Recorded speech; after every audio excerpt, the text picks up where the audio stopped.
¿cómo están? Me da mucho gusto saludarles en esta colaboración entre Redcouch.mx e Inspiración Radio, y como siempre les traigo el devocional del día de hoy. ¿Sabe? Hemos estado hablando acerca del reino, y cuando entendemos el reino hablamos acerca del dominio de Dios. Quiere decir, aquel lugar en donde las cosas son propicias, como en el lugar en donde Dios habita. Esto es importante. Y si lo llevamos a otra dimensión, ¿sí?, tenemos que entender esto. Jesús, cuando estuvo en la tierra, hizo algo espectacular, lo cual mucha gente no se explica de la misma manera como se explican las cosas cotidianas, sino se queda siempre como una incógnita. Y esa cosa que hizo fue el hecho de que caminó sobre el agua. Pero tenemos que entender esto. El agua en la Biblia simboliza la palabra de Dios o la ley, que es lo mismo. La palabra de Dios y la ley es lo mismo. Y podemos entender que cuando Jesús caminó sobre el agua, quiere decir que caminó por encima de la palabra, y esto es muy fácil de entender. Podemos entender que en Génesis 1:2 la palabra nos explica muy claramente y nos dice que el Espíritu de Dios se movía sobre las aguas. Quiere decir, el Espíritu Santo está por encima de la palabra. Y en el libro de en la carta a los Gálatas, en el capítulo 5, en el versículo 22 y 23, habla acerca de los frutos del Espíritu. Y dice, fíjense qué interesante, dice que los frutos del Espíritu son amor, gozo, paz, mansedumbre, bondad, etcétera, etcétera, hasta llegar al dominio propio. Y luego después remata y dice, contra estos no hay ley.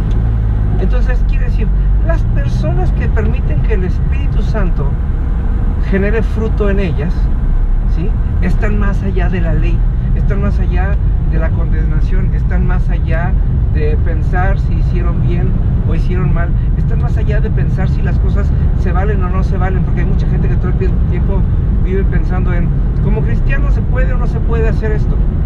Cuando entendemos que caminamos en los frutos del Espíritu, cuando los frutos abundan en nosotros, podemos entender el hecho de que la ley no tiene validez, porque no hay nada que nos ate a la tierra. Y no estoy diciendo que podemos pecar deliberadamente, no. Quiere decir que cuando caminamos en amor, en gozo, en paz, en mansedumbre, en bondad, en fidelidad y en dominio propio, el pecado deja de tener importancia en nuestra mente, porque ya no tenemos la necesidad de pecar, porque caminamos en la manifestación constante del reino de Dios, y eso es importantísimo, ¿sí? En ese momento estamos más allá de la ley, y aun cuando hubiéramos tenido un pecado terrible en el que un pasado, terrible en el que pecamos y en el que cometimos muchos errores, la palabra nos dice, bueno, el que camina en los frutos está por encima de la ley. Y si lo queremos dimensionar en los términos de esta tierra y de nuestra vida cotidiana, a mí me gusta mucho ejemplificarlo así. El reino de Dios, el cual es propiciado por los frutos del Espíritu y la manifestación del Espíritu en nosotros, es como una laminita de 1 milímetro que nos despega del suelo. Quiere decir, caminamos en este mundo, pero este mundo no tiene efecto en nosotros, al contrario, nosotros afectamos al mundo, nosotros tenemos un efecto en el mundo, pero el mundo no nos afecta a nosotros. De eso se trata. Creo que es un muy claro ejemplo de las cosas que Dios quiere hacer.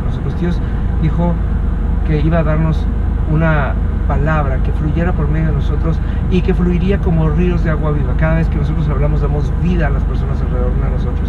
Cada vez que nosotros declaramos algo, las cosas suceden a causa de la profecía que Dios pone en nosotros, y dejamos de ser víctimas de las cosas que pasan en este mundo y de las cosas que nos rodean. Empezamos a caminar sobre el agua cuando dejamos que el Espíritu de Dios obre en nosotros, pero no que obre para que nos den cosas buenas y que nos sintamos contentos porque Dios nos ama, sino para que Dios ame al mundo por medio de usted y por medio de mí y de las cosas que Él quiere hacer. Y eso es lo poderoso de tener una vida en Cristo. Eso es lo poderoso de tener una vida consagrada a Dios, cuando estamos constantemente permitiendo que Dios haga esas cosas que prometió, y que las haga de una manera tan clara y tan tangible que no podamos evitar que su poder se manifieste en nosotros, que no podamos evitar el escuchar su voz, que no podamos evitar que Dios sea Dios y que nosotros nos convertamos en una extensión de su reino. Así que, queridos amigos, les quiero dejar esta pequeña reflexión el día de hoy, porque, ¿sabe? es importante que caminemos entendiendo que Dios nos llamó para hacer obras poderosas por medio de nosotros. Dios nos llamó para hacer todo Él en nosotros. Por eso dice la palabra que tenemos que menguar, tenemos que dejar de ser nosotros para que Él sea en nosotros. Y cuando logremos eso, vamos a vivir una vida increíble. Así que por favor, queridos amigos, no dejen de visitar las redes sociales de Inspiración Radio, no dejen de visitar las redes sociales de redcouch.mx y por favor no dejen de compartir esta reflexión con todas las personas que conozcan, porque estoy seguro que hay mucha gente que necesita escuchar esto de parte de Dios. Nos vemos a la próxima, que Dios les siga bendiciendo. Hasta luego.